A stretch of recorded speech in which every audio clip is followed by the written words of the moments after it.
Segundo o livro das Crônicas, capítulo 7, versículo 14, um texto que é muito conhecido daqueles que já têm contato com a Bíblia, a palavra de Deus.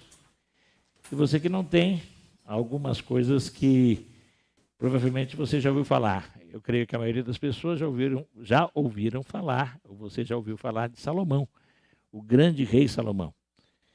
Ele construiu o primeiro grande templo dedicado ao Deus que é o Deus que nós sabemos que é o verdadeiro Deus, aquele que se manifesta depois na pessoa de Jesus Cristo, aquele Deus que até hoje é presente conosco pelo poder do seu Espírito Santo. Este eterno Deus levanta lá no meio do povo de Israel, numa cidade de Jerusalém. Ele começa uma dinastia, que a Bíblia diz que é para sempre, do rei Davi, que tenta erguer um templo para este Deus. Davi, um homem que andou segundo o coração de Deus, porque confiou plenamente nele. Nunca titubeou, não prestou culto a nenhuma outra entidade. Na época era muito comum isso. Várias divindades. É uma ideia que era da época, mas é de hoje também. Muita gente acha que você pode orar para qualquer coisa, você pode acreditar. O importante é você acreditar. Você tem que acreditar numa divindade, num ser superior. E a Bíblia mostra que não é assim. Deus é único, há um só Deus. Esse Deus que é o Pai, o Filho em Cristo Jesus, que se manifestou e viveu entre nós, pagou o preço dos nossos pecados, ressuscitou e continua para sempre. E esse Deus que sempre esteve presente no meio, na terra, na natureza criada e entre os homens pelo Espírito Santo. Três que são um único Deus. Davi tenta reerguer aquele templo, porque ele queria enaltecer o nome de Deus. Várias nações tinham seus templos. Até então, aquilo que simbolizava a presença de Deus entre o povo, a chamada Arca da Aliança, ficava numa tenda. E Davi, então, entende que tem que construir um edifício que seria um testemunho, mas Deus impede, por uma série de razões, que Davi o faça. No entanto, ele prepara tudo para que seu filho Salomão, que foi considerado o homem mais sábio da sua época, pudesse construir. Até o material foi preparado antecipadamente. Ele planejou, ele preparou. Algumas lições disto, nós temos que planejar, nós temos que preparar. Muita coisa não vai acontecer conosco, mas através das gerações seguintes. Por isso nós temos que estar, independente de sermos nós ou não, que vamos usufruir, preparando. Davi fez isto, e Salomão então ergue o templo. Depois de ter feito tudo, ele vai consagrá-lo, e Deus então se manifesta. E depois de toda a consagração, ele então fala algo importantíssimo para Salomão. Ele diz que tinha ouvido a oração de Salomão, e que aquele lugar seria um lugar de uma manifestação especial de Deus. Na época, os homens precisavam disto, de coisas muito concretas. Jesus Cristo, mais tarde, quando esteve na terra, ele fez uma declaração importantíssima para uma mulher que ficava em dúvida em qual era o verdadeiro lugar de adoração, porque havia um grupo de um povo que tinha ligações com Israel, mas se afastou do culto ao verdadeiro Deus, que acreditava que era um outro local, uma outra montanha, o local de adoração. Tem muita gente que até hoje acha que Deus vai se manifestar mais no monte. Então, há pessoas que vão para os montes para orar. Você pode orar em qualquer lugar. Você pode orar no monte, você pode orar no vale, você pode orar dentro do templo, você pode orar na rua. A Bíblia fala de alguém que orou dentro da barriga de um peixe e foi atendido. Você pode orar deitado, doente. O rei Ezequias fez assim. Você pode orar de joelhos ou pode orar pendurado na cruz, como Jesus orou. Pode orar trabalhando, como Neemias fez. Então, não há um lugar, mas era importante ter uma marca. No entanto, Jesus Cristo anuncia uma nova época, e ele falando àquela mulher, ele diz, quando ela pergunta qual é o lugar certo, qual o monte, qual a montanha certa para a gente adorar, e ele diz que estaria chegando um tempo, já estava chegando, porque ele tinha vindo para inaugurar esse novo tempo, a nova aliança. Por isso que nós falamos de um novo testamento, uma nova aliança. onde os verdadeiros adoradores adorariam o Pai em espírito e em verdade, não mais numa construção. Agora, é claro que é importante nós termos um ponto de encontro, um local de encontro. O ser humano precisa disso. Mas os locais de encontro, hoje entendemos claramente que não passam de lugares, de construções humanas, mas a Igreja do Senhor, ela representa a presença de Deus na terra, o templo vivo, e a igreja começa na vida de cada um de nós. E agora, Deus, através da igreja, quer se manifestar, quer abençoar o povo, como na época, através daquele templo que representava a presença de Deus na terra. Ele queria abençoar a nação, ele quer abençoar as nações onde o povo de Deus se encontra. Deus quer abençoar a nossa nação, Deus quer abençoar o nosso Brasil. E estamos vivendo uma semana importantíssima para o Brasil. E Deus disse que quando as coisas entrariam em crise, aquele povo tinha que procurá-lo e ali tinha que ir para o templo e orar. Hoje, não há mais um local específico. Temos vários locais de adoração. Por exemplo, muita gente está participando desse culto na sua própria casa, ou num local de trabalho, ou alguns até andando, viajando. Eu sei de gente que já acessou o culto no carro. Então nós podemos acessar. E somos igreja do Senhor, povo de Deus. Igreja é reunião, de diferentes maneiras, em diferentes lugares. Mas é importante estarmos reunidos e termos um povo, e juntos estarmos buscando a Deus. Precisamos uns dos outros. O templo era o lugar que agregava. Hoje, nós somos agregados pela fé em Jesus Cristo. Temos igrejas locais como referência, que não é o templo também, são as organizações locais. Mas o importante é estarmos em espírito. E nós, povo de Deus, não é mais na época, toda a nação era considerada povo de Deus, deveria ser. Hoje nós sabemos que não, que só é povo de Deus quem se converte a Jesus Cristo, não mais por uma questão de etnia, de raça, mas por causa da fé em Cristo Jesus. No entanto, nós somos uma nação sacerdotal. A igreja é o povo sacerdotal de Deus. E que nós temos o dever de interceder pelos lugares onde estamos, por pessoas que nos cercam, e nós temos o dever de intercedermos pelo Brasil. A palavra foi dita para aquele povo, e diz assim o versículo 14. Vamos ler juntos? Todos. Se o meu povo, que se chama pelo meu nome, se humilhar, orar, me buscar e se converter dos seus maus caminhos, eu ouvirei dos céus, perdoarei os seus pecados e sararei a sua terra. Pai querido, que a tua palavra seja muito clara a cada um de nós e pelo poder do teu Espírito que apliquemos e avivamos. Em nome de Jesus oramos. Amém. Nós somos o povo de Deus, nos chamamos pelo nome. Por isso dizemos e nos apresentamos como filhos de Deus, como cristãos.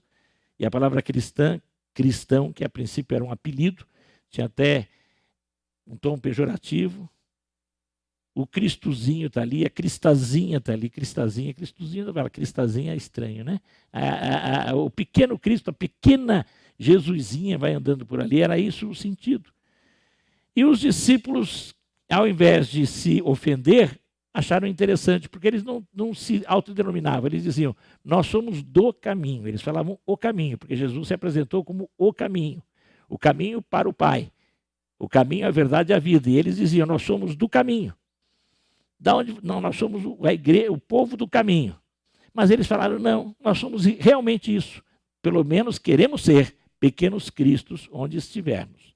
Então nós que levamos o nome de Jesus Cristo, nós que nos declaramos filhos de Deus, povo de Deus, nação sacerdotal, nós temos que viver isto. A gente não pode exigir que os que não conhecem e não reconhecem Jesus como Salvador vivam uma vida santa. Mas nós somos chamados a viver essa vida santa.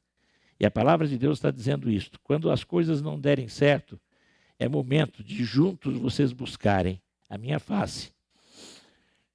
Mas, antes de mais nada, temos que nos humilhar. A palavra humilhar vem de humus, que é terra. Humilhar é ir para baixo. é ficar como a terra, é sentir que você é pó, que você é nada. Quantas pessoas têm chegado para Deus e dito assim: Senhor, eu não mereço o que eu estou passando. Senhor, eu sou filho do rei, eu tenho direito a sentar no trono, e o povo está zombando de mim. Eu já vi gente dizer assim: eu exijo. O que eu sou? Eu sou nada. Nada. Humilhar é reconhecer que eu nada sou, que eu nada mereço. E que eu vou a Deus unicamente pela misericórdia dele. Misericórdia lembra miséria. Ele tem pena de mim, que sou miserável. Nada eu mereço, nada eu mereço. Eu sou pecador, sou filho de Deus, mas ainda continuo sendo pecador. Porque eu estou num corpo de pecado que vai ser destruído, que vai ser desfeito.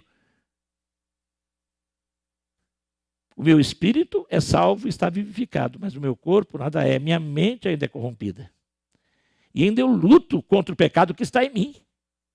Então, por isso, eu só vou a Deus por sua misericórdia.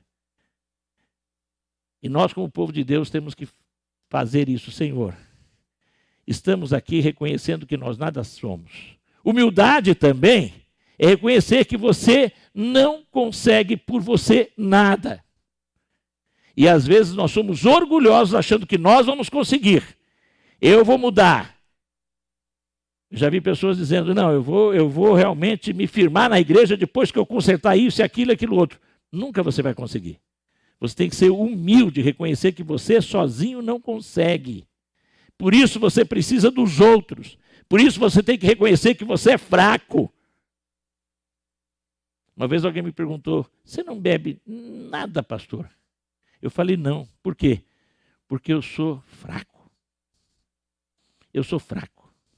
Eu reconheço que a bebida alcoólica, ela é muito mais forte que eu. Então nem me arrisco a mexer com ela. Deixa ela lá e eu fico aqui livre dela. A Bíblia fala para a gente fugir. Fugir da aparência do mal, fugir de todo o mal. Resistir ao diabo, então eu resisto deixando ela lá e eu aqui. Eu reconheço isto, que eu sou fraco. Eu tenho que ter humildade para reconhecer que eu não posso por mim mesmo. Que eu não consigo. Tenho que ter humildade para reconhecer que eu nada mereço.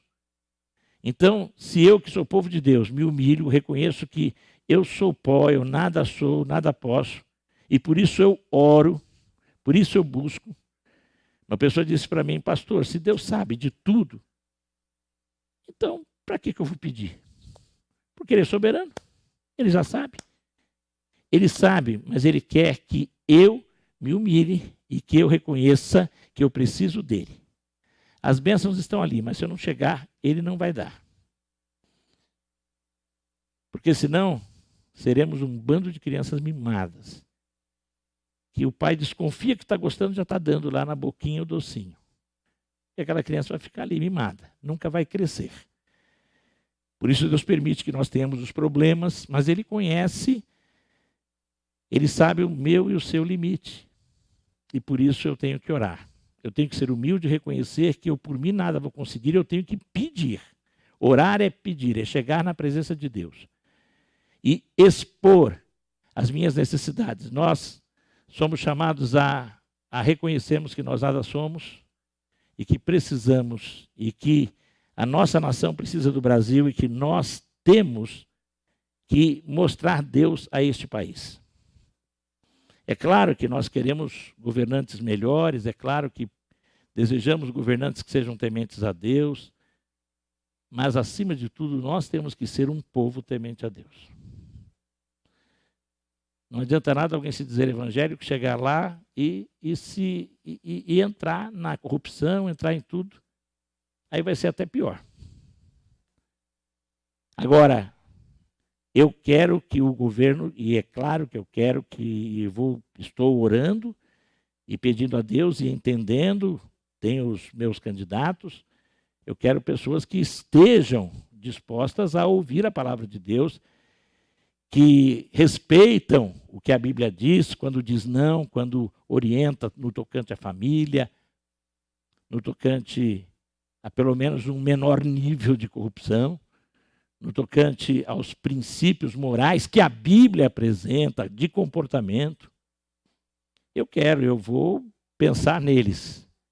Mas nunca vou anunciar nome nenhum no púlpito e entendo que cada um tem que fazer a sua escolha, entendendo que todos os cristãos e que você, meu irmão, minha irmã, é sábio o suficiente, é prudente o suficiente para conhecer o caráter das pessoas que se apresentam como candidatos. Conhecer as posturas dessas pessoas. Todos nós já temos ouvido muita coisa, a gente sabe o que as pessoas pensam. Ninguém é bobo no povo de Deus. Então você sabe muito bem. Se você escolhe A ou B, eu creio que você está buscando alguém que tenha, não que seja um cristão como você, mas que tenha pelo menos identificação com os princípios da Bíblia. No tocante à família, no tocante à moral, no tocante a práticas contrários a coisas que estimulem independência química, tudo isso.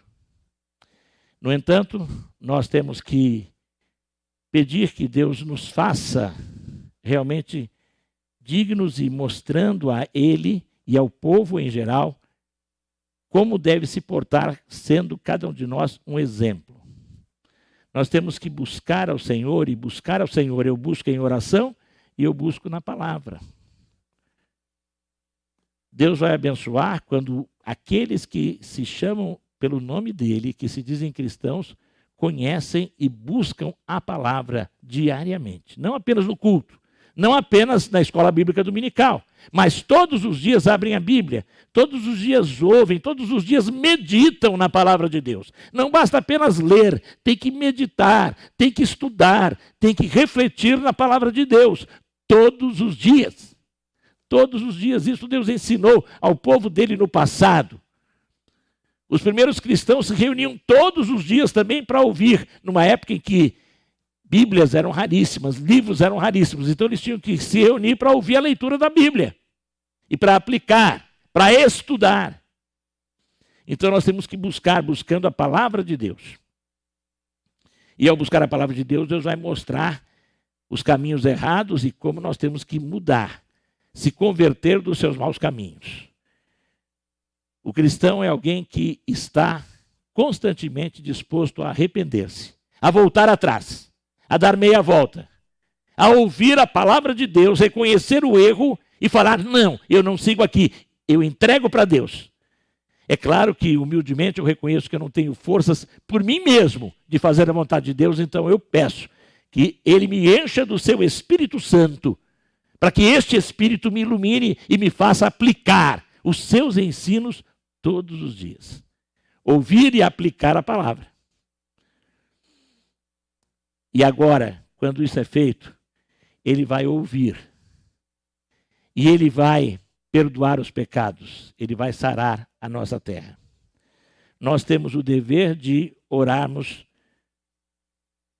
por nós e por todos. Temos o dever de orarmos pelo Brasil, pela nossa nação. Esta é uma semana crucial, como eu disse no início. Eu todos os dias estou orando e eu creio que a maioria dos irmãos e irmãs estão fazendo o mesmo. Todos os dias. Sempre nós oramos, mas de uma maneira especial nessa semana.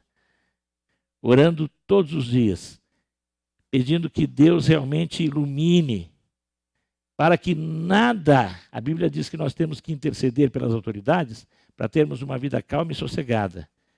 Não um governo perfeito, que nunca teremos, mas pedir que tenhamos um governo que não atrapalhe de forma alguma a Igreja de Jesus, o povo de Deus, de cultuar e proclamar a verdade sem nenhum tipo de limitação, sem nenhuma censura. Nós temos que pedir isto ao Senhor. Temos que clamar isto ao Senhor. Eu peço por aquele que eu vou votar. E você tem que pedir. Agora, eu peço tudo o que eu quero. Deus vai dar tudo o que eu preciso. Talvez eu preciso de uma coisa que agora eu não quero. Mas eu tenho que pedir. E nem por isso, se não for atendido no que eu peço, eu tenho que saber que Deus respondeu. E talvez a resposta de Deus seja um não. Não é resposta também. Ou espere, ou aguarde. Mas eu vou pedir, eu vou insistir, eu vou perseverar. Ele mesmo manda que a gente persevere na oração e naquilo em que eu acredito. E você, meu irmão, minha irmã, você tem que continuar orando pelo Brasil. Não desista. Orando pelos governantes, orando pelas eleições. Mas, acima de tudo, orando por você mesmo. Para você refletir a luz deste Jesus aonde você estiver. Só o Evangelho de Jesus vai mudar essa nação. Político nenhum muda a nação. Só o Evangelho de Jesus vai transformar o nosso país. O Evangelho de Jesus pode chegar e bater e transformar alguém que seja mal, ruim, mesmo que esteja no governo ou na autoridade que for. E eu tenho que acreditar nisto. Eu tenho que pedir, acima de tudo, eu tenho que me santificar. Eu tenho que confessar os meus pecados. Eu tenho que pedir que Ele sare a minha vida e que sare a minha nação. Oremos a Deus.